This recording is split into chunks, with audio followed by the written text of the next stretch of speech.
Welcome to morning news. మిత్రులందరికీ శుభోదయం. ముందుగా మన మార్నింగ్ న్యూస్లోకి వెళ్తే, ఉద్యోగాల భర్తీని అడ్డుకునే కుట్ర, కొన్ని పార్టీల స్వార్థానికి నిరుద్యోగులు బలి కావద్దు, 100% ఖాళీలన్నీ భర్తీ చేస్తాం, విద్యార్థి సంఘాల నాయకులతో సీఎం రేవంత్. నిరుద్యోగ యువకుల్లారా, ఈ ప్రభుత్వం ప్రజాప్రభుత్వంలో నిరుద్యోగాన్ని తగ్గించాలనే లక్ష్యంతో ఎక్కడెక్కడైతే ఖాళీలు ఉన్నాయో వాటికి సంబంధించి జాబ్ క్యాలెండర్ వేస్తామని మేనిఫెస్టోలో గౌరవ శ్రీధర్ బాబు గారు తయారు చేసినటువంటి మేనిఫెస్టోలో పెట్టడం జరిగింది. ఆ విధంగానే మేనిఫెస్టోకు అనుగుణంగానే ఇలా ప్రజాప్రభుత్వం తన అడుగులు వేస్తా ఉన్నది. కొన్ని పార్టీలు రెచ్చగొట్టి నిరుద్యోగులను ఉసిగొలిపి కోర్టు కేసులేసి నిరుద్యోగ యువతను తప్పుదోవ పట్టించి ఉద్యోగ భర్తీని ఆపాలనే ప్రయత్నం చేస్తుంది. కాబట్టి మీరు జాగ్రత్తతో ఉండాలని మరొక మారు మనవి చేయడం జరుగుతుంది. విభజన సమస్యలపై ఫోకస్. నేడు ప్రజాభవన్లో తెలంగాణ ఏపీ సీఎంల కీలక భేటీ. 10 ఏళ్లుగా పెండింగ్ లో ఉన్న నీళ్లు, నిధులు, ఆస్తుల పంపకాలు పై చర్చ. 9-10 షెడ్యూల్లోని సంస్థలపై ఇంకా వీడని చిక్కుములు. కృష్ణా జలాల పంపిణీపై కొనసాగుతున్న వివాదం. ఏపీలో కలిసిన 7 మండలాలను తిరిగి తెలంగాణలో చేర్చాలి. కృష్ణా జలాల్లో 811 టీఎంసీల నీటి లభ్యత ఉంటే 558 టీఎంసీల నీటి లభ్యతను తెలిగి తెలంగాణ వాటా కింద ఇవ్వాల్సిందే. ఏదైతే విద్యుత్ సంస్థలకు ఏపీ ఇవ్వవలసిన 24,000 కోట్ల రూపాయల బాకీలను తిరిగి తెలంగాణ ప్రభుత్వానికి అప్పజెప్పాల్సిందే. ఏదైతే తెలంగాణకు సంబంధించి ఆంధ్రాకు సంబంధించి 1000 కిలోమీటర్ల తీర ప్రాంతం ఉంది, దాన్ని తెలంగాణలో కూడా వాటా ఇవ్వాల్సిందిగా మన ప్రతిపాదన చేయబోతున్నాం. అదే విధంగా తెలంగాణకు ఓడరేవులు లేవు. కృష్ణపట్నం, మచిలీపట్నం ఏవైతే ఓడరేవులు ఉన్నాయో ఆ ఓడరేవులకు సంబంధించి తెలంగాణకు కూడా వాటా ఇవ్వాల్సిందే. మరీ ముఖ్యంగా తెలుగు వారందరి దైవం ఏదైతే తిరుమల తిరుపతి వెంకటేశ్వర స్వామి టీటీడీ ఉందో అందులో తెలంగాణకు కూడా ప్రాతినిధ్యం ఇవ్వాలనే ప్రధాన అంశాలతో కూడినటువంటి ఏదైతే నీటి పంపకాలు వీటికి సంబంధించిన వ్యవస్థపై ఇవాళ ఇరు సీఎంలు కూర్చొని తెలంగాణ తరఫున ఇవి ప్రధాన అంశాలుగా చర్చించే అవకాశాలు ఉన్నాయి. ఇకపోతే రైతు బంధు 5 ఎకరాలు ఇవ్వాలా, 10 ఎకరాలు ఇవ్వాలా, రైతు బంధుపై విధి విధానాలు ఏంది, రైతుల్ని చేర్చాలి, రైతుల మనోభావాలను పరిగణలోకి తీసుకొని రైతుకు ఏ విధంగా లబ్ధి చెందాలనే దాని మీద 16వ తారీఖు నాడు మళ్ళీ ఒకసారి కూర్చుంటా అంటున్నారు. ఈ నెల 11 నుంచి 5 రోజుల పాటు రైతుల అభిప్రాయాల సేకరణ చేసి 16వ తారీఖు నాడు వీటిపై తుది కసరత్తు చేయడానికి మన రాష్ట్ర మంత్రివర్గం ఏదైతే రైతు భరోసా మీద మంత్రివర్గ ఉపసంఘం నిన్న భేటీ కావడం జరిగింది. ఆ భేటీలో బట్టి విక్రమార్క గారు, శ్రీధర్ బాబు గారు, పొంగులేటి శ్రీనివాసరెడ్డి గారు, తుమ్మల నాగేశ్వరరావు గారు మరియు వివిధ శాఖల నుంచి వచ్చిన వారు కూడా కూర్చొని చర్చ చేయడం జరుగుతుంది. ఇందులో మా కమాన్పూర్ మండలం నుంచి ఒక విన్నపం, ఐటీ కట్టే వాళ్ళను కూడా మీరు పరిగణలోకి తీసుకోండి. ఐటీ ఉన్న వారికి రైతు భరోసా ఇవ్వద్దు అనే దానిని మీరు పరిగణలోకి తీసుకోకూడదని మరొక మారు విన్నపం చేస్తున్నాం. అదేవిధంగా ఓకే, నిన్ననే ఎవరైతే మన రాష్ట్రానికి సంబంధించిన ముఖ్యమంత్రి, ఉప ముఖ్యమంత్రులు ఏదైతే దేశ ప్రధాని కలిసి కేంద్రానికి సంబంధించిన బొగ్గు గనులకు సంబంధించి సింగరేణికి కేటాయించాలని ఏదైతే కోరిరో దానిలో ఒరిస్సాకు సంబంధించిన ఒరిస్సా రాష్ట్రంలోని నైని బొగ్గు బ్లాక్లకు సంబంధించి దాదాపు 10 మిలియన్ టన్నుల బొగ్గు బావులు, బొగ్గు ఆడ 10 మిలియన్ బొగ్గు టన్నులు ఉందని సింగరేణి గతంలోనే ఎక్స్ప్లోరేషన్ డిపార్ట్మెంట్, సింగరేణికి సంబంధించిన డిపార్ట్మెంట్ పోయి అక్కడ క్షేత్రస్థాయిలో పరిశోధనలు చేసి సింగరేణి అనుమతుల కోసం కోరింది. 2022లో ఈ అనుమతులు రావాల్సి ఉన్నప్పటికీ అప్పుడున్న కేంద్ర ప్రభుత్వ నిర్లక్ష్య ధోరణితోటి, అప్పటి రాష్ట్ర ప్రభుత్వ అసమర్థతతోటి బొగ్గు బావులు మనకు రాలేదు. ఇప్పుడు ఫారెస్ట్ క్లియరెన్స్ చేసి అవి త్వరలోనే సింగరేణి చేతికి 9 బ్లాకులు అందే అవకాశం ఉంది. ఇది సింగరేణికి గొప్ప అడ్వాంటేజ్ అని కూడా చెప్పవచ్చు. ఓకే, ఇకపోతే బీఆర్ఎస్ మీటింగ్ కు 6 ఎమ్మెల్యేలు డుమ్మా. ఈయన ఓడిపోవడం వల్ల దేశానికే నష్టమని ఈయన ప్రగల్భాలు బలికి ఈయన పిచ్చి పీక్స్ చేరిందని అందరు అనుకుంటారు. ఇప్పటికైనా నేల మీద నడువు, నువ్వు ఏం జరుగుతుందో బీఆర్ఎస్ పార్టీలా నువ్వు ఆలోచన చెయ్యి. బీఆర్ఎస్ పార్టీకి సంబంధించి మీ నియంతృత్వ పోకడలు చేయబట్టి ఈ రాష్ట్రం అధోగతి పాలైంది. 10 సంవత్సరాల విధ్వంసం నుంచి ఈ రాష్ట్రాన్ని కాపాడుకోవాలని మరో 6 ఎమ్మెల్యేలు, గ్రేటర్ హైదరాబాద్ కు చెందినటువంటి మరో 6 ఎమ్మెల్యేలు ఎవరెవరైతే అరకెపూడి గాంధీ, మాధవరం కృష్ణారావు, కుత్బుల్లాపూర్ ఎమ్మెల్యే వివేకానంద గౌడ్, కాలేరు వెంకటేష్, బండారి లక్ష్మారెడ్డి, మర్రి రాజశేఖర్లు నిన్న జరిగిన ఏదైతే మీ బీఆర్ఎస్ మీటింగ్ కు అత్యంత ప్రతిష్టాత్మకంగా మీరు తీసుకున్న బీఆర్ఎస్ మీటింగ్ కు డుమ్మా కొట్టారు. ఈ 6 కూడా త్వరలోనే కాంగ్రెస్ చేరతారన్న సమాచారం మనకు అందుతా ఉన్నది. నిన్న ఏదైతే ఉప ముఖ్యమంత్రి బట్టి విక్రమార్క గారు మిషన్ భగీరథకు సంబంధించి దాని మీద ఏదైతే రివ్యూ చేసిర్రో ఇంకో దానికి ప్రధాన సాక్ష్యం పల్లెల్లో మిషన్ భగీరథ తీసుకొచ్చి నీళ్లు పోసిందేమీ లేదు. ఎక్కడో అర్బన్ ప్రాంతాల్లో మాత్రమే మిషన్ భగీరథ అక్కడో ఇక్కడో సక్సెస్ అయింది తప్ప పల్లెల్లో నేటికి కూడా ఏదైతే బావులు ఏదైతే పంపులతోనే నీరు వస్తుందనే దానికి ప్రధాన సాక్ష్యం ఇగో కరీంనగర్ జిల్లా హుజరాబాద్ మండలం చెల్పూర్ గ్రామానికి మిషన్ భగీరథ పైప్ లైన్ సరిగ్గా లేక భగీరథ నీళ్లు అరకొరగా సప్లై అవుతున్నాయి. దీంతో చెల్పూర్లోని 4 మంచినీళ్ల బావుల ద్వారా గ్రామ ప్రజలకు తాగునీటి సరఫరా చేస్తున్నారు. 4 బావులపై ఏర్పాటు చేసిన 8 మోటార్లకు సంబంధించిన నెలకు 1,00,000 వరకు కరెంటు బిల్లు వస్తుందని పంచాయతీ సిబ్బంది చెప్తున్నారు. మీరు ఆలోచన చేయండి. మిషన్ భగీరథ అని చెప్పి మేము దేశానికే ఆదర్శం అని చెప్పి 45,000 కోట్ల రూపాయలు తీసుకుపోయి గంగలో బారేసినటువంటి కేసీఆర్ ప్రభుత్వం దీనికి సమాధానం చెప్పాల్సిందిగా ఈ ప్రాంతానికి సంబంధించిన ప్రజలు కోరుతా ఉన్నారు. ఇకపోతే మరో ప్రధాన వార్త, హత్రాస్ బాధితులకు రాహుల్ ఓదార్పు, నిర్వహణ లోపమే ప్రమాదానికి కారణమని కామెంట్. ఏదైతే ఉత్తరప్రదేశ్ జిల్లాలో హత్రాస్ కు సంబంధించి బోలే బాబా ప్రసంగం కోసం నిర్వాహకులు నిర్వహించారో ఇవాళ ఎంత దారుణమైన పరిస్థితి నడుస్తా ఉందంటే ఆ బోలే బాబా నేను ఆధునిక దేవుణ్ణి అని చెప్పి ప్రచారాన్ని చేస్తే ఆ బోలే బాబా నడిచిన అడుగులలో ఉన్నటువంటి మట్టిని తీసుకొని విభూతిగా ధరిస్తే మంచి జరుగుద్దన్న అంధభక్తితోటి కొన్ని వందల మంది ఆ ప్రసంగం అయిపోయిన తర్వాత ఆ మట్టిని ముట్టుకోవడం కోసం వెళ్ళి తొక్కిసలాట జరిగి 116 మంది చనిపోవడం జరిగింది. ఇంకా 150 మంది దాకా క్షతగాత్రులు ఉన్నారు.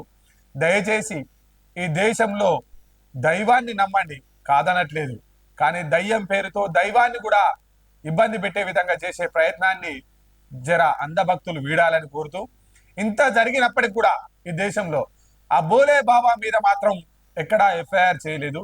కేవలం నిర్వాహకుల మీద మాత్రమే ఎఫ్ఐఆర్ చేసి తూతూ మంత్రంగా చర్యలు జరిపారు. ఇది ఇంత ప్రజాస్వామ్య దేశంలో చాలా బాధాకరం, చాలా శోచనీయం. ఇటువంటి పరిస్థితులు పునరావృతం కావద్దని మరొక మారు కోరుతూ ఇయాటి మార్నింగ్ న్యూస్ లో ఇంతటితో ఇయాటి మార్నింగ్ న్యూస్ ను వదిలేసి ఓడేర్ బ్రిడ్జ్ కు సంబంధించి ఏదైతే నిన్న మాజీ జెడ్పీటీసీ కమాన్పూర్ పుట్ట Madhu, ZP chairman Peddapalli, MLA మంత్రి, మాజీ బీఆర్ఎస్ ఇన్ఛార్జ్ గా ఉన్నటువంటి వ్యక్తి నిన్న ఓడేడు బ్రిడ్జి కాడికి వెళ్ళి ఓడేడు గడ్డర్లు కూలిన గడ్డపై కొన్ని మాటలు మాట్లాడడం జరిగింది. దానికి సంబంధించి ఇవాళ మార్నింగ్ న్యూస్ లో కౌంటర్ ఎన్కౌంటర్ వస్తుంది, తప్పకుండా ప్రజలు చూడాలని. ఈ కౌంటర్ ఎన్కౌంటర్ కూడా భలే మంచిగా ఉంటది కాబట్టి తప్పకుండా చూడాలని కోరుతున్నాం. Thank you. ఈరోజు మతి తప్పిన ఏదైతే గజనీ మధు ఉండడో ఓడేడు బ్రిడ్జ్ కూలిపోయిన బ్రిడ్జ్ కాడికి వెళ్ళి ఏం చేస్తుండంటే ప్రెస్ మీట్ పెట్టి ఏదో నేను శుద్ధపూసను అని చెప్పుకోవాలని చూస్తా ఉన్నాడు. ఒక్కసారి ఆయనే ఏదైతే మాట్లాడిండో దానికి మనం కౌంటర్ ఎన్కౌంటర్ రూపంలో సమాధానం చెప్పదలుచుకున్నాం. ఏందా పుట్టమదు ఏంది అని చెప్పు. చాలా దగ్గర అవుతుంది. ఈ ప్రాంతంలో అనేక అవసరాలు ఉంటాయి. వరంగల్ మార్కెట్, జమ్మికుంట మార్కెట్, ఈ విధంగా ఇక్కడ నుంచి మార్కెట్ కు చాలా రైతులు వెళ్తా ఉంటారని ప్రతిష్టాత్మకంగా 50 కోట్ల రూపాయల మరి విలువతో కేసీఆర్ గారు నేను ఎమ్మెల్యేగా ఉన్నప్పుడు మంజూరు చేయించడం జరిగింది. ఇట్టి బ్రిడ్జ్ ఆ రోజు 3% లెస్ కు కాంట్రాక్టర్ తీసుకోవడం వల్ల త్వరితగతిన చేయలేకపోయినాం. నా తర్వాత వచ్చినటువంటి ఎమ్మెల్యే ఎన్నడూ కూడా దీని గురించి పర్యవేక్షణ కానీ దీని గురించి దృష్టి కానీ కేంద్రీకరించలేదు. నువ్వు ఎమ్మెల్యే ఏ పీరియడ్లు ఉన్నవయా? 2014 నుంచి 2019 మధ్యలో నువ్వు ఎమ్మెల్యేగా ఉన్నావు. అప్పుడు ఏం చెప్తాను? 2014 నుంచి 2018 మధ్య కాలంలో 50 కోట్లతోటి ఓడేడు బ్రిడ్జ్ టెండర్ పిలిచినావు. అప్పుడు 3% తోటి కాంట్రాక్టర్ లెస్ చేసిండు, పనులు స్టార్ట్ అయినాయి అన్నావు. 2017 కనుక ఇది టెండర్లు పిలిస్తే 2017 నుంచి ఇవాళ ఎన్నో సంవత్సరం? 2024 సంవత్సరం. 2023 డిసెంబర్ వరకు ఎవరి ప్రభుత్వం ఉన్నది? ఎవడు జెడ్పీటీసీగా ఉన్నాడు? ఎవడు జెడ్పీ చైర్మన్ గా ఉన్నాడు? నువ్వు ఎమ్మెల్యే హయాంలో ఉన్నప్పుడు పిలిచిన టెండరు. దాన్ని నీకు సిగ్గు లేక, సోయి లేక మళ్ళా ప్రస్తుత ఎమ్మెల్యేకి ఎట్లా అంట కడతాను ఇంకా ఈసారి ఎన్నికల తర్వాత మళ్ళీ ఎమ్మెల్యే గెలిచిన తర్వాత ఈ లోపల విడిచి చిన్న చిన్న సమస్యల వలన అది కూలిపోవడం జరిగింది. ఈసారి ఎమ్మెల్యే గెలిచిన తర్వాత బ్రిడ్జి చిన్న చిన్న సమస్యలతోటట 2017 నుంచి కడుతున్న బ్రిడ్జి వీళ్ళ హయాంలో 50 కోట్లతోటి సంవత్సర కాలంలో కట్టాలని టెండర్ పరిమితి పెట్టిన ఈ బ్రిడ్జి చిన్న చిన్న సమస్యలతోటట కూలిపోయిందట. సిగ్గుండాలే మాట్లాడనీకి. ఏప్రిల్ నెలలో ఈ బ్రిడ్జి కింద పడి 3 గడ్డర్లు ఎగిరిపోయింది. ఏప్రిల్ నెలలో బ్రిడ్జి కింద పడి 3 గడ్డర్లు ఎగిరిపోయినాయట. దీనికి బాధ్యుడెవడా? నువ్వు కాదా? నీ ప్రభుత్వం కాదా? 2000 అప్పుడు కాంట్రాక్టర్ కు షరతులు విధించినప్పుడు టైం బాండ్ లోపల కనుక చేయకపోతే కాంట్రాక్టర్ ఎందుకు బ్లాక్ లిస్ట్ పెట్టలే? బ్లాక్ లిస్ట్ పెట్టాలన్న బాధ్యత నీకు లేదా? సోయి లేదా? కమిషన్ల మీద ఉన్న సోయి బ్లాక్ లిస్ట్ పెట్టాలని లేదా? ఎమ్మెల్యేకు ఈ నియోజకవర్గ ప్రజల ఓట్ల మీద ఉన్న శ్రద్ధ వీళ్ళ అభివృద్ధి మీద లేదనేది అనేక వేదికల ద్వారా చెప్పిన. ఈసారి మంత్రి అయిన తర్వాత తమ్ముడు ఒక వైపు అన్నొక వైపు దోపిడీ మీద దృష్టి కేంద్రీకరించడం తప్ప అభివృద్ధి మీద ఒక్క సమీక్ష కూడా నిర్వహించలేదు. ఈ సోయిలేని సన్నాసి ఏం చెప్తాడంటే ఇప్పుడు 2024 తర్వాత మంత్రి ఏదైతే శ్రీధర్ బాబు గారు అధికారంలోకి వచ్చిన తర్వాత సమీక్ష పెట్టలేదు, అభివృద్ధి చేయలేదు అంటాడు. సోయిలేని సన్నాసి ఈ బ్రిడ్జి గురించి మాట్లాడు. ఈ బ్రిడ్జి నీ హయాంలో కొబ్బరికాయ కొట్టినవు, నీ హయాంలో టెండర్ అయింది, నీ హయాంలో కాంట్రాక్టర్ పనిచేసిండు, నీ హయాం అయిపోయేసరికి 8 సంవత్సరాల నుంచి సాగుతూనే ఉంది. ఈ మంత్రి నియోజకవర్గానికి సంబంధించి అభివృద్ధి మీద చర్చ నువ్వు పెడతావా? నువ్వు వేసుకున్న అంగీలావు కానుంచి కాంగ్రెస్ పార్టీ పెట్టిన భిక్షం. నువ్వేదో వేరే మాట్లాడాలని ఏదో శుద్ధపూస మాటలు మాట్లాడద్దు. మట్టి మాఫియా, ఇసుక మాఫియా, ల్యాండ్ మాఫియా, పోలీస్ స్టేషన్లు అన్నింటినీ కూడా కబ్జా చేసుకొని వసూళ్లకు తెరలేపినటువంటి ఎమ్మెల్యే తమ్ముడని ఇప్పటికీ అనేక వేదికల ద్వారా చెప్పిన. ఓకే, మట్టి మాఫియా, ఇసుక మాఫియా, పోలీస్ స్టేషన్లు, కబ్జాలు మొత్తం మాఫియా చేసి అనేక కోట్లు సంపాదిస్తారని చెప్తా ఉన్నాడు ఈ సిగ్గులేని సన్నాసి. నీ హయాంలా పోలీస్ స్టేషన్లో శీలం రంగయ్య డెత్ కేసు జరిగింది. ఎవరి హయాంలా? నీ హయాంలా. నీ హయాంలా మంత్రిని మధుకర్ది మర్మాంగాలతో సహా ఇబ్బందికర పరిస్థితులలో మనిషి చనిపోవడం జరిగింది. ఎవరి హయాంలా? నీ హయాంలా. ఇసుక గురించి మట్టి గురించి నువ్వు చెప్తాను, మట్టి గురించి చెప్తానోగా, నువ్వు కమాన్పూర్ జడ్పీటీసీవేగా. నీ హయాంలా కమాన్పూర్ చెరువుల మట్టి తీస్తా అంటే నాగారం చెందిన బాకారం శ్రవణ్ అనేట ఆయనకు మిషన్ దాకి మనిషి చచ్చిపోతే తెల్లారేసరికి మనిషిని తీసుకొచ్చి కట్ అవుతల వారేసినావు. నువ్వు మట్టి గురించి మాట్లాడతావా? నీ హయాంలో ఇసుక లారీల కింద పడి నలిగిన చక్రాలు, ఇసుక లారీల చక్రాల కింద పడి చచ్చిపోయిన మనుషుల ఆత్మలు ఇంకేడ తిరుగుతాయి? వాటి పాపం దాకే కదా నువ్వు ఇలా ఓడిపోయింది. నువ్వు శుద్ధపూసనని మళ్ళీ చెప్తాను, సిగ్గులేని సన్నాసి. ఎంపీ ఎన్నికలలో 3 గంటలు ఊలిపోతే వచ్చి అనేక మాటలు మాట్లాడాడు, సిపాయి మాటలు మాట్లాడాడు. ఇక ఆయన మాటలు వింటుంటేనైతే అబ్బాయి ఈయనే సత్యహరిశ్చంద్రుడికి గురువులాగా ఉంటాడు అనిపిస్తుంది. అవినీతి వాళ్ళే ఎక్కువ అవినీతి గురించి మాట్లాడుతూ ఉంటారు. ఇక్కడ ఎంపీ ఎలక్షన్లలో 3 గడ్డలు తిరిగిపోతే వచ్చి సిపాయి మాటలు మాట్లాడినట్టాను. సిపాయి మాటలు మాట్లాడరా మరి? నువ్వే టెండర్ పిలుస్తావు, నువ్వే టెండర్ ఇప్పిస్తావు, నువ్వే కేసీఆర్ ఇచ్చిండంటావు, మళ్ళీ నువ్వే కూలిపోయింది 3 అంటావు. నీ పీరియడ్లోనే 8 సంవత్సరాల నుంచి వర్క్ నడుతుంది. 8 సంవత్సరాల నుంచి సోయిలేని నీకు 3 నెలలు కానీ ప్రభుత్వం ఉంది. మొన్న జూన్ 4 తారీఖు నాడు ఎలక్షన్ కూడా అయిపోయింది. దాని మీద ఈఎన్సీ R&B వాళ్ళు వచ్చి ఇన్స్పెక్షన్ చేసి కాంట్రాక్టర్ పై చర్యలు తీసుకోనికి నోటీసులు రెడీ అవుతాయి. నువ్వు మళ్ళీ తప్పించుకోనికి నీకు ఇచ్చిన కమిషన్ తోటే కదా ఇదంతా అయింది. మంత్రి ఎమ్మెల్యే దుద్దిల్ల శ్రీధర్ దానికి నిలువుటెత్తు సాక్ష్యంగా నిలబడ్డాడు. ఈ ఇసుక తాత ముత్తాతలు సరిపోతున్నది అన్నాడు, ఇసుక ఆపుతలేడు, ఇంకా ఎక్కువ దోపిడీని పెంచాడు. తమ్ముడు అన్న ఇద్దరు కలిసి SSS ట్యాక్స్ ద్వారా పోలీస్ స్టేషన్లను కూడా కబ్జా పెట్టుకొని అవినీతి అక్రమాలకు తెరలే. ఈ ఓడేళ్లు అనేక లారీలు ప్రజలు పట్టించారు తప్ప అధికారులు పట్టుకోలేదు. సో ఇసుక ఆ విధంగా, మట్టి ఆ విధంగా, ఇవాళ తమ్ముడు అన్న ఇద్దరు కలిసి డబల్ ట్యాక్స్ ద్వారా పోలీస్ స్టేషన్లను కూడా కబ్జా పెట్టుకొని అవినీతి అక్రమాలకు తెరలేపినటువంటి ఈ కుటుంబం ఈ ఓడేళ్లు అనేక లారీలు ప్రజలు పట్టించారు తప్ప అధికారులు పట్టుకోలేదు. సో ఇసుక ఆ విధంగా, మట్టి ఆ విధంగా, ఇవాళ తమ్ముడు అన్న ఇద్దరు కలిసి డబల్ ట్యాక్స్ ద్వారా పోలీస్ స్టేషన్లను కూడా కబ్జా పెట్టుకొని అవినీతి అక్రమాలకు తెరలేపినటువంటి ఈ ఆ, నేను కూడా అదే చెప్తానా. సిగ్గులేని సోయిలేని సన్యాసి, నువ్వు 5 సంవత్సరాలు ఎమ్మెల్యేగా ఉన్నావు, 5 సంవత్సరాలు జడ్పీ చైర్మన్ గా ఉన్నావు, 10 సంవత్సరాలు నీ ప్రభుత్వం అధికారంలో ఉంది. ఏ ఒక్క రోజు కూడా నీకు ఆ సోయి లేదు. అక్రమ ఇసుకను అరికట్టాలన్న సోయి లేదు. అక్రమ వసూలు బంద్ చేయాలన్న సోయి లేక నువ్వు పోయి పంటే, నువ్వు పోయి ఇంట్లో అంటే ఇక్కడున్న ప్రజలు, ఇక్కడున్న రైతులు, ఇక్కడున్న మేధావులు ఇసుక లారీల మీద కాంప్లైంట్ చేసి పట్టుకున్నారు. డబల్ ట్యాక్సీ ఏంది? కుటుంబం అవినీతి చేయడం, ఎన్నికలు వస్తే డబ్బులు తీసుకురావడం.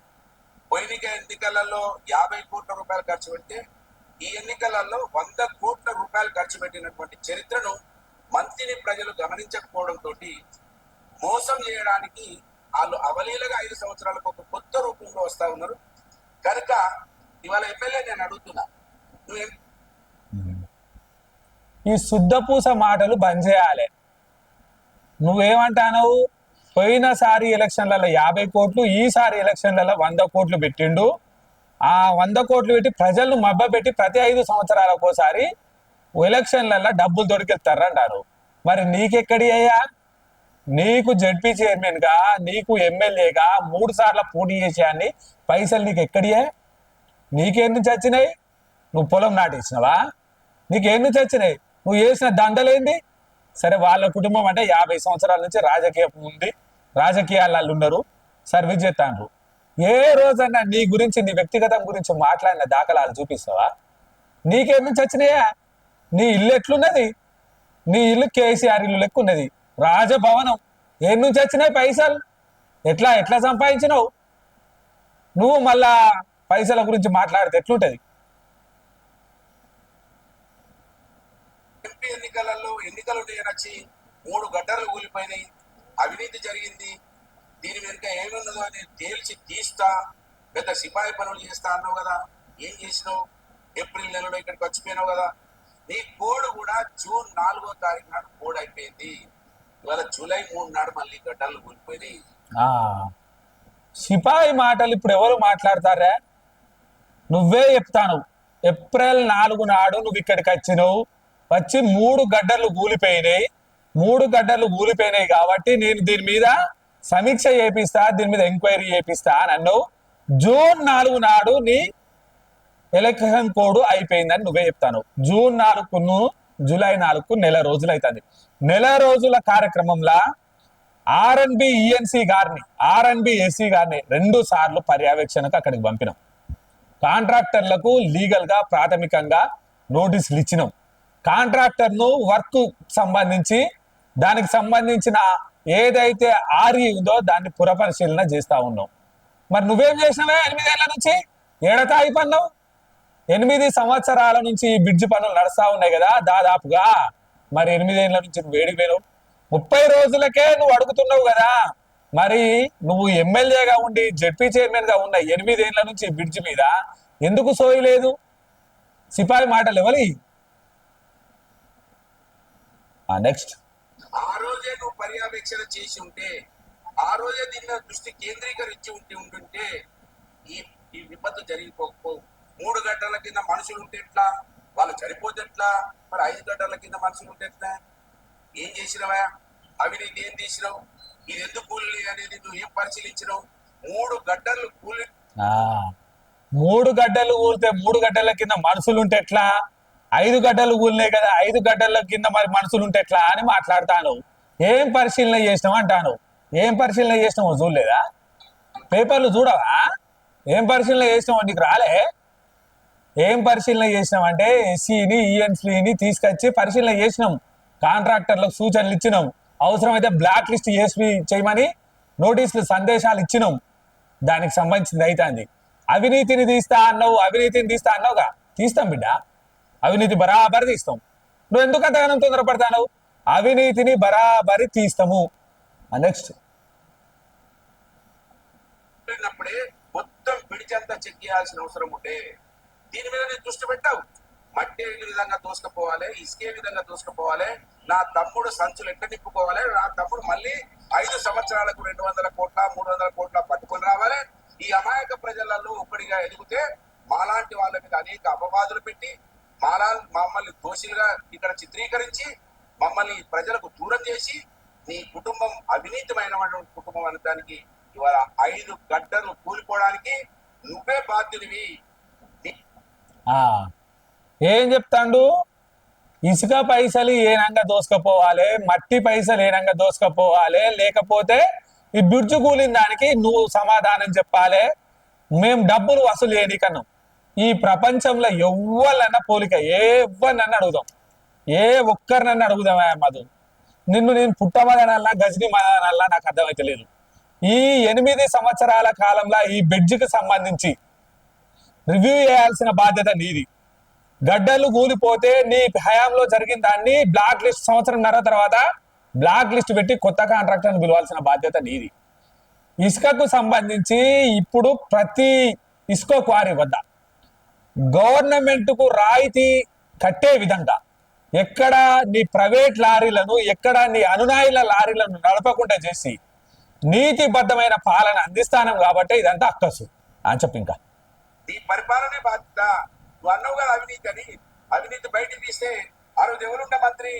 ఇవాళ ఉన్నటువంటి వ్యవసాయ శాఖ మంత్రి తుమ్మల నాగేశ్వరరావు. ఆ రోజు ఆర్ఎండ్బి మంత్రి ఉండే. తీ అవినీతి. తుమ్మల నాగేశ్వరరావు డబ్బులు తీసుకున్నా, ఎవరు డబ్బులు తీసుకున్నారో బయటికి తీయాలి. అరే నాయన, తుమ్మల నాగేశ్వరరావు ఆర్ఎండ్బి మంత్రిగా ఉండే ఆ కాలంలో. కానీ ఇక్కడ చెలాయించింది ఎవరు? ఇక్కడ చెలాయించింది సొరచేప, ఇక్కడ చెలాయించింది నువ్వే చెప్తానవు కదా. 3 కోట్లు 3% లెస్ చేసిండు కాంట్రాక్టరు అని. ఇక్కడ బాధ్యత నువ్వు. మంత్రి నియోజకవర్గంలో జరిగిన ప్రతి అవినీతికి పుట్టా మరకలు ఉన్నాయి. ఇక్కడ జరిగిన అవినీతికి బాధ్యుడివి నువ్వు. గారు అవినీతి జరిగిందా? ఏం చేసిన అవినీతి జరిగితే ఇవాళ నీ అజాగ్రత్త వలన, నీ అధికారులు చిత్తశుద్ధి లేకపోవడం వలన నువ్వు ఇంత పెద్ద స్థాయిలో ఉండి రోజు ముఖ్యమంత్రి నీ పేరే తీసుకుంటున్నాడు. నువ్వు కనీసం ఈ బ్రిడ్జ్ గురించి ఆలోచించకపోవడం వలన, ఇవాళ మేము జాగ్రత్తగా ఉండడం వలన ఆ రోజు కాంట్రాక్టర్ 3% లెస్ అయినా ఆయన ఏదైతే ఫిక్స్డ్ డిపాజిట్స్ ఉంటాయో 2 కోట్ల రూపాయలు ఉండేవి. ఈ 3 వరకు ఆగిపోయి ఉంటే, 3 పిల్లర్ల వరకు ఆగిపోయి ఉంటే ఆయన 2 కోట్లలో 120 కోట్లు, 1,20,00,000 రూపాయలు ఓన్లీ 3 గడ్డర్లకైంది. ఒక గడ్డరికి 40 లక్షల రూపాయల చొప్పున ఖర్చు అవుతుంది. అంటే అక్కడికి అయిపోయేది ఉండేది, ఇంకా 80 లక్షల రూపాయలు మిగిలి ఉండేది. ఇవాళ మళ్ళీ 5 గడ్డర్లు కూలిపోయినాయి. ఈ 5 గడ్డర్లకి 2 కోట్ల రూపాయలు అయింది. ఈ 2 కోట్ల రూపాయలు ఎక్కడి నుంచి చేస్తావు? ఇవాళ నువ్వు ఈ బ్రిడ్జికు మళ్ళీ మేము 50 కోట్ల రూపాయలు చేస్తే ఇది ఇవాళ 63 కోట్ల రూపాయలు. 63 కోట్లు అంటే 13 కోట్ల రూపాయలు పెరిగింది. మళ్ళీ 2 కోట్లు కావాలని అంటే నీ అజాగ్రత్త వలన ఇవాళ 2 కోట్ల రూపాయల నష్టం జరుగుతుంది. మళ్ళీ వీడు ఆలస్యమై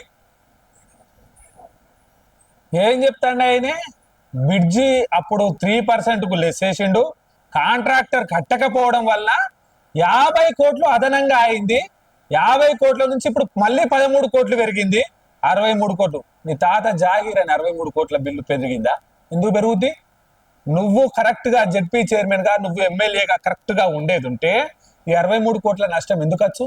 ఈ 63 కోట్ల రూపాయల ఎక్స్టెన్షన్ పనులు ఎందుకు? నువ్వేదో కూలిపోయిన దాని గురించి చెప్తాను. కూలిపోవడానికి కారణం ఎవరు?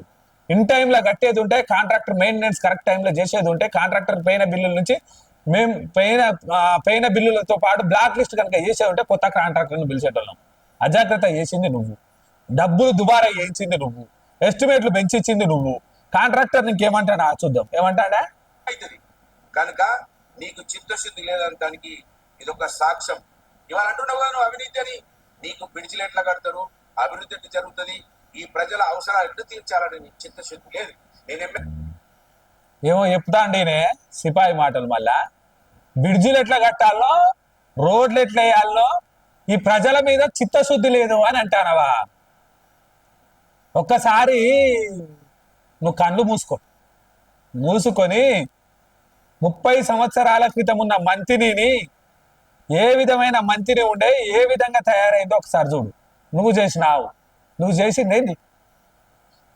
ఎమ్మెల్యేగా ఉన్నప్పుడు పెద్దంపేట బ్రిడ్జ్, ఇవాళ నీ పార్టీలో ఉన్నాడు రేవూరు ప్రకాష్ రెడ్డి, పెద్దంపేట బ్రిడ్జ్ మాదేపూర్ మండలంలో పెద్దంపేట బ్రిడ్జిను నేను కట్టించిన. ఆయనే కాంట్రాక్టర్.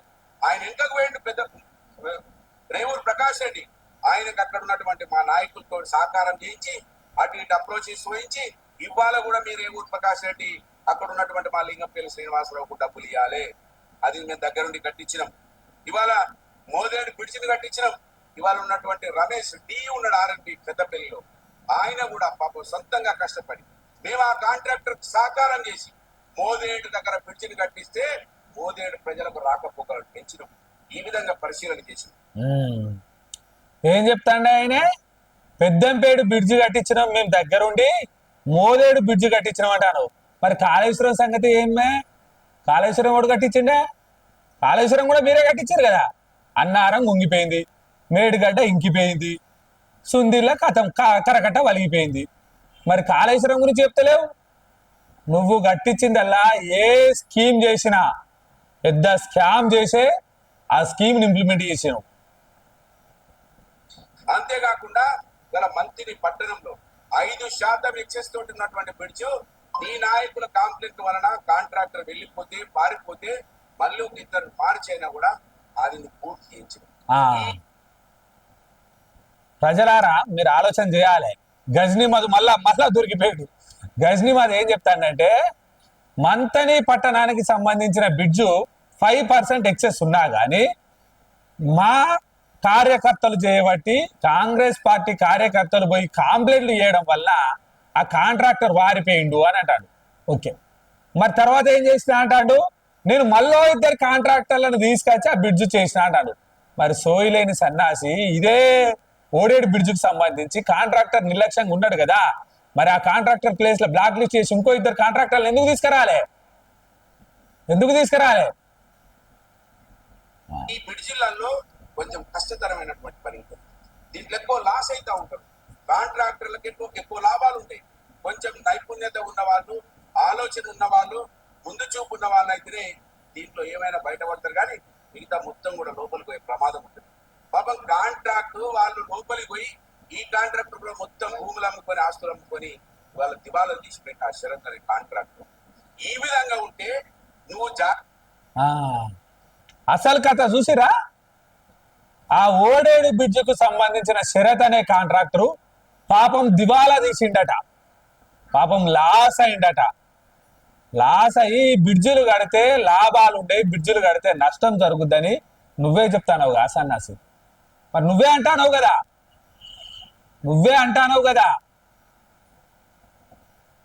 జాగ్రత్త పడకుండా నువ్వు ఇవాళ ఇంత పెద్ద స్థాయిలో ఉండి దీని మీద పరిశీలన చేయకుండా 3 గడ్డలు పోయినప్పుడే నాణ్యత లోపంతో పోయినాయా, ఎట్లా పోయినాయి, మిగతా మళ్ళీ ఏమైనా పోయే ప్రమాదం ఉందా, ఏముందని పరిశీలన చేయకు. దద్దమ్మను నువ్వు నీ కుటుంబం ఈ ప్రజలను మోసం చేసి మొత్తం 40 సంవత్సరాల మీరు దోసుక తింటా ఉన్నారు. నీ తండ్రి ఉన్నప్పుడేమో ఎన్కౌంటర్ల పేరు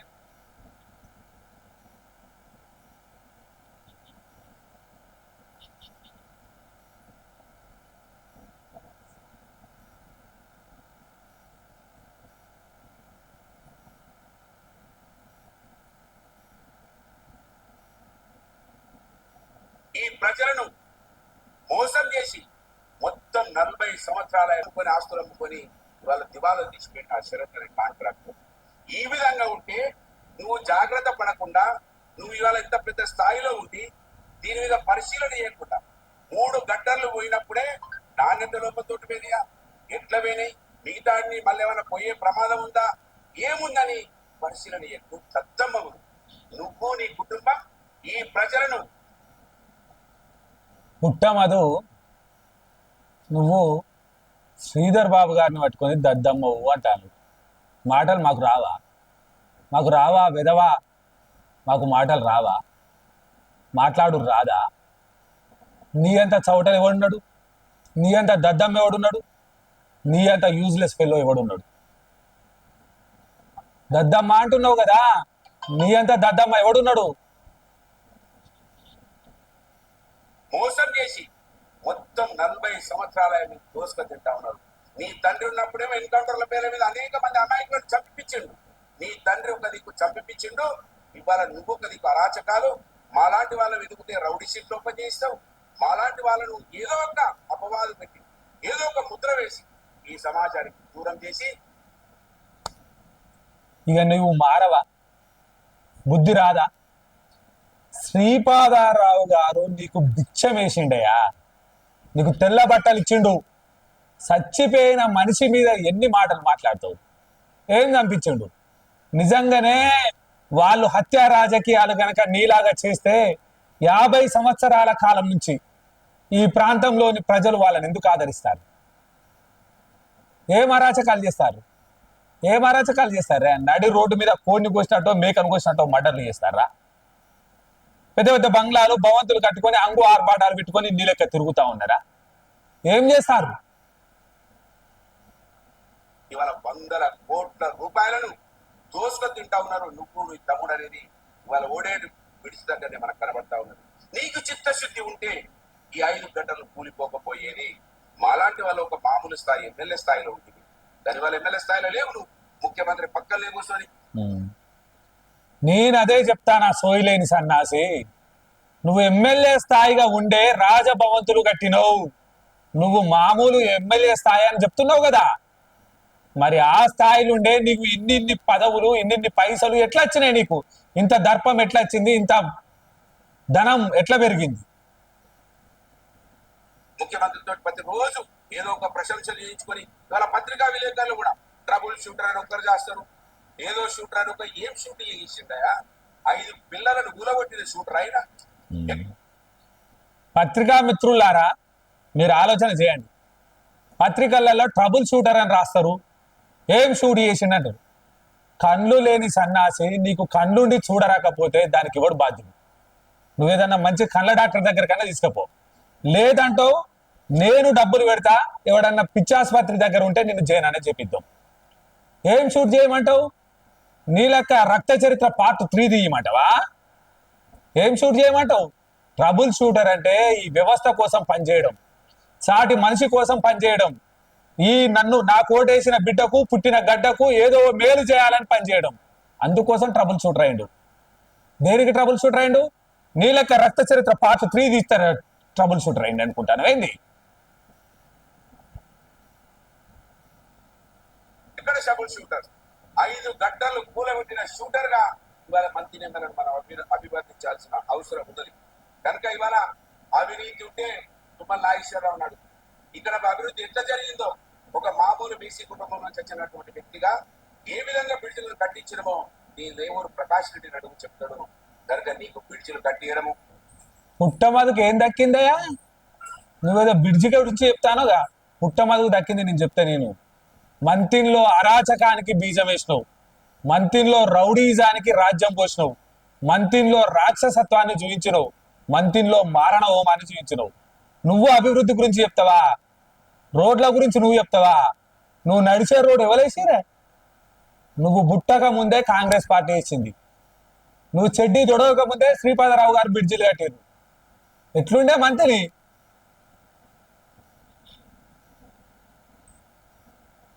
ఆ విషయాన్ని చెప్పడానికి నీకు నోరు నాకపోయినా అవినీతి ఉన్నదని చెప్పినావు.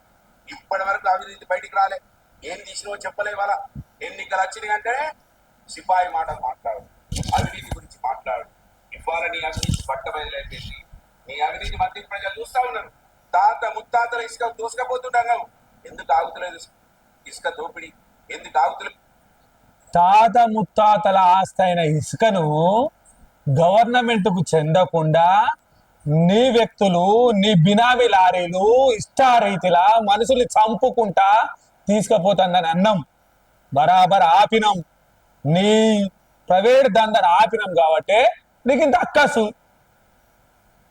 బరాబర్ అన్నం, బరాబర్ తాత ముత్తాతల ఆస్తికి సంబంధించిన ఇసుకను గవర్నమెంట్ పరంగా చట్టపరంగా పోయే పద్ధతి చేస్తున్నాం.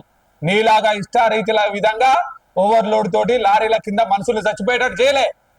పద్ధతి ప్రకారంగా మాన్యువల్ లోడింగ్ పెట్టినాం. పద్ధతి ప్రకారంగా ట్రక్ షీట్ మెయింటైన్ చేస్తా ఉన్నాం. మట్టి దోపిడి ఎందుకు ఆగుతలేదు? పోలీస్ స్టేషన్లో అక్రమ కేసులు వాళ్ళ పోలీస్ వాళ్ళు బీఆర్ఎస్ పార్టీ వాళ్ళు పోతే చూస్తలేరు, కనీసం వాళ్ళ ముఖాలు కూడా చూస్తలేరు, దరఖాస్తు తీసుకుంటలేరు. ఈ విధమైన అరాచ ఏ పోలీస్ స్టేషన్లోనే మీ బీఆర్ఎస్ వాళ్ళు పోయి దరఖాస్తు ఇస్తే తీసుకుంది? ఏ పోలీస్ స్టేషన్లా? ఇవాళ మంత్రిని నియోజకవర్గంలో ఉన్న ఒక్కో పోలీస్ వ్యక్తిగతంగా కూడా ఈ ప్రాంతానికి మేలు చేయాలనే లక్ష్యంతో పనిచేస్తా ఉన్నారు. ఎక్కడ బేసజాల పోతలేరు, ఎక్కడ వేరే తప్పుగా ఆలోచన చేస్తలేరు. మీ లెక్క ఎక్కడ ఎవరినైనా ఎటువంటి వాళ్ళనైనా ఫస్ట్ టు లాస్ట్ వరకు, టాప్ టు బాటం వరకు, కింది స్థాయి కానిస్టేబుల్ నుంచి మొదలు పెడితే కమిషనర్ వరకు కూడా ఈ ప్రాంతానికి సంబంధించిన పోలీస్ వ్యవస్థ 24/7 ప్రజల మేలు కోసం పనిచేస్తా ఉంది. నీ లెక్క అల్లున్నో మావనో తీసుకొని వచ్చి బూట్లు నాకించుకునే పని చేస్తలేదు. పోలీస్ వ్యవస్థ చట్టపరంగా చేస్తుంది, న్యాయపరంగా చేస్తుంది.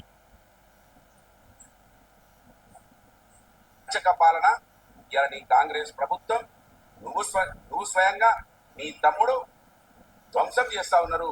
ఇది మంత్రిని ప్రజలు గమనించాలి. ఇది చెప్పకపోతే అర్థం కాదు. గడ్డలు కూలిపోయినాయి, వీటికి అవినీతి కారణం. అవినీతి నువ్వు, అవినీతి నీ కుటుంబం, నీ అవినీతి. గడ్డర్లే కూలిపోయినాయి, వీటికి అవినీతే కారణం, అవినీతి నువ్వు మీ తమ్ముడు అని అంటున్నావు కదా. మళ్ళీ అడుగుతున్నా, 2017-18 కాలంలో టెండర్ అయ్యి అగ్రిమెంట్ అయ్యి బ్రిడ్జ్ 2020 వరకు పూర్తి కావాల్సి ఉన్నది. 2024 వరకు నీ ప్రభుత్వమే ఉన్నది. సాగ తీసుకుంటూ వచ్చిన వెధవ ఎవలు? దీనికి కారణమైన వెధవ ఎవలు? నువ్వైతావు. కానీ నిన్న కాక మొన్న ఎలక్షన్ కోడ్ అయిపోయి 30 రోజులు కాలేదు, నువ్వు మళ్ళీ వేరే ప్రభుత్వాన్ని అంటే ఎట్లా? మీరు అమాయకులను చంపించినటువంటి కుటుంబం. అరే నాయన, నువ్వు అమాయకులను చంపించి మందిని అమాయకులను చంపించినటువంటి కుటుంబం అంటే ఎట్లా? అమాయకులను ఏడ చంపించినావు? కమాన్పూర్ బార్డర్ల కాడ ఆ కుటుంబాన్ని పట్టుకొని మళ్ళీ అమాయకులను చంపించినా అని చెప్తే ఎట్లా? కనుక ఇప్పటికైనా ప్రజలు గమనించాలి. ఎమ్మెల్యే ఇప్పటి వరకు ఒక్క రివ్యూ కూడా పెద్దపల్లి జిల్లా కేంద్రంగా పెట్టలేదు, భూపాలపల్లి జిల్లా కేంద్రంగా పెట్టలే. ఏం డబ్బులు కావాలి, ఏం కావాలని పెట్టలే. నిజంగా అవమానపడాలి ఇవాళ ఎమ్మెల్యే. గమంపల్లి నుంచి భూపాలపల్లికి సంబంధించిన రోడ్ ఈయన చెప్తాండు రివ్యూ పెట్టలే అని. పుట్టమదు పెద్దపల్లి కలెక్టరేట్లో పెట్టిందేంది రివ్యూ కాదా? నిన్న కాక మొన్న మీ మంత్రి మున్సిపల్లో పెట్టిందేంది రివ్యూ కాదా? భూపాలపల్లిలో పెట్టిందేంది రివ్యూ కాదా? ఎలక్షన్ కోడ్ అయిపోయిన తర్వాత వెంటనే పెట్టిందేంది రివ్యూ కాదా? ఎలక్షన్ కోడ్ ముందు పెట్టిందేంది రివ్యూ కాదా? రివ్యూ పెట్టిందే ఇవాళ మంత్రి నుంచి శివారం వరకు బ్రిడ్జ్ శాంక్షన్ వచ్చిందా? రివ్యూ పెట్టిందే ఈ కాన్సెన్సీకి 40 కోట్ల ఈజీఎస్. ఫారెస్ట్ క్లియరెన్స్ తీసుకొచ్చి పెట్టిన నోటిఫికేషన్ రావడం వల్ల, ఎలక్షన్ రావడం వల్ల డబ్బులు మేము కేటాయించలేకపోయినాం. ఇవాళ 4 కోట్ల రూపాయలు వెచ్చిస్తే ఖమ్మంపల్లి దగ్గర నుంచి భూపాలపల్లి రోడ్ అయితే మంత్రి ప్రజలకు మంచి వరకు ఒక్క రివ్యూ కూడా పెద్దపల్లి జిల్లా కేంద్రంగా పెట్టలేదు, భూపాలపల్లి జిల్లా కేంద్రంగా పెట్టలే. ఏ డబ్బులు కావాలి, ఏం కావాలని పెట్టలే. నిజంగా అవమానపడాలి ఇవాళ ఎమ్మెల్యే. ఖమ్మంపల్లి నుంచి భూపాలపల్లికి సంబంధించిన రోడ్డుకు 4,76,75,000 రూపాయలు కావాలి. 4,76,75,000 రూపాయలు కావాలి. నువ్వు దద్దమ్మవు ఒక 4,76,00,000 రూపాయలు తీసుకురాలి. ఫారెస్ట్ క్లియరెన్స్ తీసుకొచ్చి పెట్టిన నోటిఫికేషన్ రావడం వల్ల, ఎలక్షన్ రావడం వల్ల డబ్బులు మేము కేటాయించలేకపోయినాం. ఇవాళ 4 కోట్ల రూపాయలు వెచ్చిస్తే ఖమ్మంపల్లి దగ్గర నుంచి భూపాలపల్లి రోడ్ అయితే మంత్రి ప్రజలకు మంచి ఏది దగ్గరగా అంటే. అరే దద్దమ్మ, నేను మళ్ళీ చెప్తున్నా, ఎవడు దద్దమ్మ? 10 సంవత్సరాలు నీ ప్రభుత్వం అధికారంలో ఉంది. 4 కోట్ల రూపాయల 4,75,00,000 రూపాయలు వస్తే ఖమ్మంపల్లి నుంచి భూపాలపల్లి వరకు బ్రిడ్జ్ అవుతుంది అంటాను. 10 సంవత్సరాల అధికారంలో ఉన్నావు గారా చేతగాని దద్దమ్మ. ఎవరిని దద్దమ్మ అంటాను? ఎవరిని దద్దమ్మ అంటాను? నీకు నిజంగా చిత్తశుద్ధి ఉంటే 4 కోట్లు తేవాలి కదా. నువ్వు జెడ్పీ చైర్మన్ గా చేసినావు 5 సంవత్సరాలు, మంత్రి నీ నియోజకవర్గ ఇన్ఛార్జ్ గా చేసినావు, అధికార పార్టీకి ఎమ్మెల్యేగా చేసినావు. దద్దమ్మ ఎవడైతాడు? ఎవడైతాడా దద్దమ్మ? దద్దమ్మ ఎవడైతాడు? Useless fellow. మాట్లాడితే అర్థం ఉండాలి. మాటలు నీకే కాదు, మాకు ఇంకెక్కువ వస్తాయి. తక్కువ 20 కిలోమీటర్లు సేఫ్ అయితే భూపాలపల్లికి మంత్రి నుంచి పోయే వాళ్ళకు అటువంటి వాటి మీద శ్రద్ధ లేదు. అటువంటి వాటి మీద దృష్టి పెట్టవు నువ్వు. ఏమైనా అవినీతి ఎట్లా 100 కోట్లు పెట్టినా 200 కోట్లు నా తమ్ముడు సంచులు నిండాలి. ఏమన్నా హైదరాబాద్ లోనే సంపాదించుకుంటే ఢిల్లీకి కప్పం పట్టాలనే దృష్టిలో ఉన్నావు తప్ప నువ్వు నీకు చిత్తశుద్ధి లేదంటానికి ఇవాళ 5 గంటల కారణం నువ్వే. ఈ 2 కోట్ల రూపాయలు నువ్వు నీ తమ్ముడు కట్టాలి. ఎందుకు నీకు శ్రీను బాబు అంటే అంత భయం? ఎందుకు? కాలాలో కూడా సరిగ్గా నిద్ర కూడా పోతలేవు. కాలాలో కూడా శ్రీధర్ బాబు శ్రీను బాబు. ఏమే ఇది? ప్రజల మనసు గెలువు. డబ్బు నువ్వే కట్టాలి. ఇప్పటికైనా నీ చిత్తశుద్ధి నిరూపించుకోవాలంటే ఇప్పటికైనా ఫారెస్ట్ కు సంబంధించినటువంటి డబ్బులు దాడిచెల నుంచి కిషన్రావుపల్లె మీదుగా భూపాలపల్లి వరకు ఏదైతే ఫారెస్ట్ కోసం కట్టాల్సిన డబ్బు 4,76,75,257 రూపాయలు కట్టి ఆ రోడ్డును పూర్తి చేయి, ఈ బ్రిడ్జ్ను పూర్తి చేయి. ఇవాళ మేము 13 కోట్లు ఎక్సెస్ అవుతున్నాయి, మళ్ళీ 2 కోట్లు పెరుగుతున్నాయి. భూసేకరణతో సహా అంత డబ్బులు కూడా మళ్ళీ వెచ్చించాలి. ఇవన్నీ త్వరితగతిని కావాలి, పరుగులు పెట్టాలి. దీని మీద దృష్టి కేంద్రీకరించమని మంత్రిని ఎమ్మెల్యే ఇప్పటికైనా వాస్తవాలు చెప్పి ప్రజలకు నువ్వు ఎర్రగా కుర్రగా ఉన్నంత మాత్రాన్ని, నువ్వు బ్రాహ్మణుల కులంలో పుట్టినంత మాత్రాన్ని సత్యారించదు కావు. మీరు దొంగలు, దోపిడిదారులు, దోసుక తింటరు. ఈ మంత్రిని ప్రజల ఓట్ల మీద ఉన్న శ్రద్ధ మంత్రిని ప్రజల ఆకలి మీద లేదనడానికి వాళ్ళు ఓడేడే సాక్ష్యం. ఎవడు దొంగ? ఎవడు దొంగ? ఎవడు చెప్పిండు బ్రాహ్మణ కులంలో పుడితే దొంగ అని? ఎవడు చెప్పిండు? నువ్వు కాదా దొంగవు? ఎట్నుంచి వచ్చినాయి నీకు పైసలు? ఏడ నారు పోసినవని పైసలు వచ్చినాయి, ఏడ నువ్వు కైకిలు పోయినవని నీకు పైసలు వచ్చినాయి, ఏడ చేసినవని నీకు పైసలు వచ్చినాయి.